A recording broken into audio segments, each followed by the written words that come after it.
Hey guys, I haven't been flying too much in the last week or two since coming back from Thanksgiving. So I thought I would show you a little aviation related problem I'm trying to work out. So I went on that Canyonlands trip just a couple, maybe month and a half ago. And one of the things we do for ground schools there when we do on these finer points trips with the other Jason Miller is talk about survival techniques. And the focus is really around how would you survive one night out in the wilderness and then get yourself rescued by signaling in some fashion if you had a forced landing. So they actually give us a little bit of equipment for that, and I'll show that as I go here. But it kind of got me on a little kick of putting together a kit that I could keep with me and make use of. And one of the first thoughts I had was I used to always use this bag here in the airplane, and that's well and good. I have my logbook in it, which needs to stay with me because it's got my medical, and even though all that's electronic, I want to have a backup with me. But the main problem with this is it's not something that you can really put on and lock to yourself. And one of the concerns is you go down, you may be getting out of the airplane so quickly that you have no chance to get any sort of baggage or anything else other than just get the humans out. And especially if you're going into water, for example, that would be a really strong example of that. So I gave some thought to that and went with a fishing vest, thinking that I could put a bunch of stuff in here and actually grab it, keep it close by, keep it where I have the smoke goggles and near the oxygen mask so I know it's nearby, and be able to grab it, maybe slightly hook it around my arm so that it's, I wouldn't be able to totally put it on, but at least I could have it with me.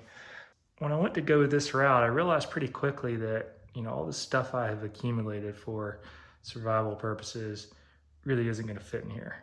And for a while I had both bags in the airplane, and it was really just, it was too much. It was taking up a lot of room behind the seat, where I could still reach it. It was awkward to get past it and so forth when we're loading the plane. So I'm trying to rethink it, see if I can condense this a little bit.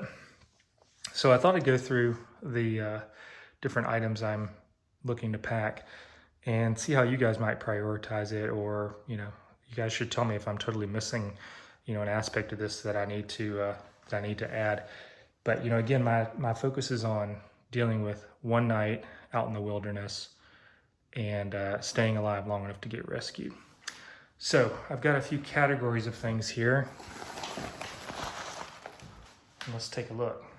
So the first thing I was thinking about is, let's assume you get some kind of injury, either the pilot or one of the passengers, and you really need to focus on that. Obviously, if you can't survive the first minute after the crash, you're certainly not worried about surviving the first night. So some of the stuff I've got for that, some trauma shears in here just to get through clothes if there was a puncture wound or something. A dressing here for trauma wounds. This is stops bleeding, and it's pretty, like it would stop pretty significant bleeding, a 6-inch hemorrhage control bandage. So I don't know how much that can really do, but it seems like that would be extremely valuable. And then last but not least is a tourniquet that's wrapped up in this bag. And I was watching some videos on YouTube around this, and there's arguments to be made that this is bad for battlefield medicine or trauma medicine because you're essentially sacrificing an appendage that got wounded by cutting off all the blood flow to it. But obviously if the alternative is bleeding out, then that would be the way to go. And then a couple little band-aids here too, just for minor stuff. So that's the medical. Then let's talk about shelter. So got some orange garbage bags. Got a couple of those. I might have as many as 4 to 5 people total in the airplane. I took one of the seats out, so it would be rare for me to have more than 5 total.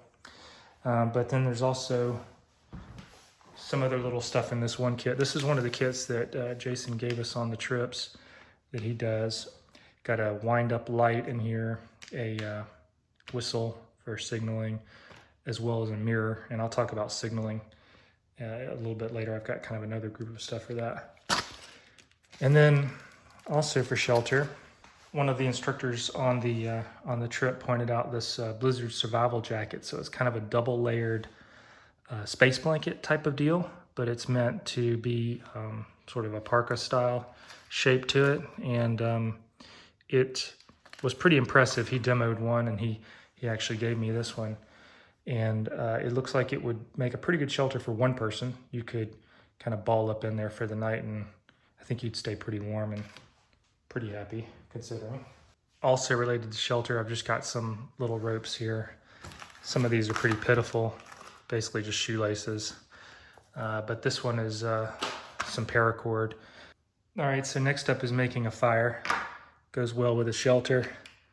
Gives you good peace of mind, can be helpful for signaling even, certainly cooking if you were doing that, though if I'm just staying for a day or planning for a day, I'm probably not doing much of that.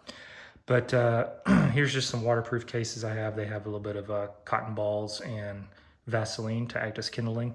And I think there's some matches in here in one of these. But there's also plenty more matches here. These stormproof ones, these are pretty heavy duty. I bought 3 of them. I think I just ordered too much, but so maybe I don't need all of this. But maybe at least one of these makes sense. Next is another piece of kit that came from the other Jason. And this is a steel, flint and steel setup for starting a fire. I could potentially take it out of the box, make it a little bit less bulky, lighter weight. It looks like it's got a whistle too, which would be pretty cool. So this is probably a keeper. Okay, next up is just cutting things. I got a Swiss Army knife, a little one with more of a serrated edge to it. Might be better for cutting. And then a bottle opener slash can opener. Okay, and then the last category is in the signaling group. And I think first thing I would show you guys that I'm wanting to keep here is the personal locator beacon, PLB. So this is one of the, I think it's 406 megahertz GPS and satellite iridium-based signaling devices. So you open up this antenna and it's waterproof and it gives you a good GPS position to rescuers, tells them exactly where you are, and uses satellites to communicate with them so that even if you're out in the middle of nowhere, this should theoretically work. So this one's obviously important. I even take this one on hiking trips and stuff too, but mostly it stays in the plane. And then the next signaling thing I have is a laser flare. So this is like a green laser pointer, and you actually do what you're not supposed to do, which is aim this laser pointer at a rescue aircraft and use that to catch their attention. Now, one of the differences is that it sends out a linear and a more vertical beam instead of just kind of a point beam. And that has a couple of benefits. One is that it's not going to blind the rescue pilot so that they can actually come help you. But also it's casting a wider beam so that you don't have to aim quite so perfectly. They've got this sight up here that you use, but you just kind of have to get roughly correct, and it's hitting the aircraft. So this one seems super useful. I got this plus some replacement batteries in a waterproof case. And then a wind-up flashlight. You know, this might just be nice when you're like around the campsite for the night, but you're not gonna do much real signaling with that. I also bought some glow sticks. These are just these chemical lights. They're probably too bulky for my pack really now that I'm looking at it, and I don't know how useful it is compared to the other stuff I've got here. So that might be one to cut. And then also a mag light, which is looking pretty dated nowadays compared to modern lights. I've had this one since I was a kid. It's got a little red filter on it, but it's relatively bulky for what it is nowadays and pretty weak. So that might be another one to cut. And with it would go the batteries down there on the floor. I could replace the, use that waterproof case for something else. So anyway, that's my dilemma. I'd love your feedback, thoughts on, what I should definitely take, what I should cut, what I should add, and anything else you have related to surviving a night out in the wild. Thanks.